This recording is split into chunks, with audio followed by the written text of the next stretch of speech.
I woke up to silence. The town was gone. The streets were flooded, yet the sky was clear. No wind, no birds, just a deep, humming stillness. I stepped outside and water touched my boots. The lake had risen, swallowing everything around. But there was no panic, no people, no signs. Just still water, and my own faint reflection. I walked toward the edge of the submerged road. Mailboxes stuck from water like forgotten tombstones. He stood there, still, soaked, and staring at me. His coat dripped slowly, though the air was dry. His eyes were hollow, but they followed my steps. I called out, but he didn't move or answer. I turned back, but my house was no longer there.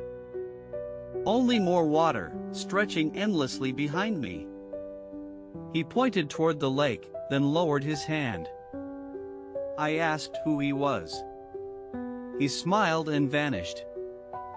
His boots left no ripples where he stood. I followed the sound of quiet splashing ahead. The water grew colder with every careful step. A child's toy floated by, cracked and burned. No children had lived here for 20 years. I knew that, because I had buried mine. The lake took them when the storm came early. I had tried to save them, but I failed. Since then, I never left. The guilt kept me. But now something was calling me deeper inside. The lake shimmered like glass, reflecting nothing above. I saw his silhouette again, far across the water. He raised one arm slowly, beckoning without urgency. My legs moved on their own, heavy but certain. I passed by familiar rooftops under the surface. My memories floated up like bubbles, then popped. The water pulled at my chest, whispering names. Not mine, my children's, my wife's, my own. It knew them, and it called them gently. Suddenly, I wasn't cold. I wasn't afraid either. I was no longer walking, I was sinking. But it felt like falling into a soft dream. He waited for me at the bottom, smiling again.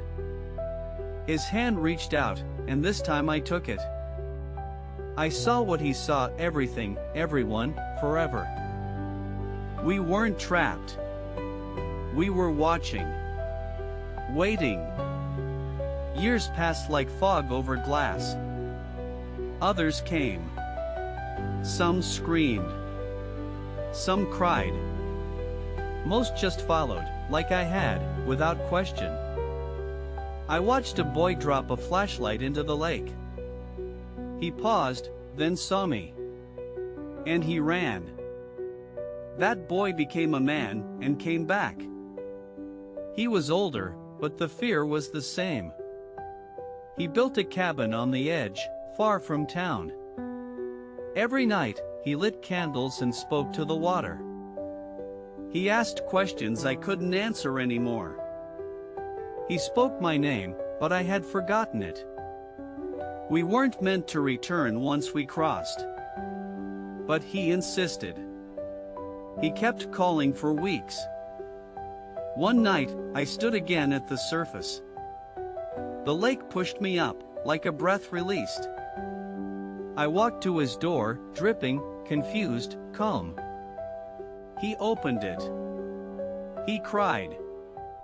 He thought I was saved. But I didn't speak. I couldn't remember how.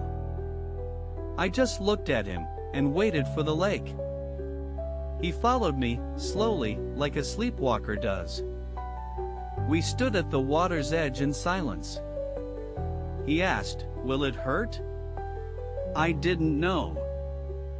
He stepped forward anyway, and the lake accepted him. Two more stood now, waiting beside me below. Each with a story, each with someone who called.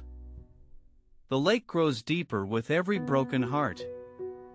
It keeps memories like sunken stones, never rising.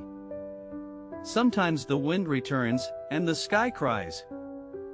Then more people disappear, chasing what they lost. I don't remember my home anymore. I only remember the lake, and his eyes. I think he was me, but I'm not sure. Maybe we all become someone else in the end. Maybe this is what forgiveness feels like. Or maybe we're all still falling, very slowly.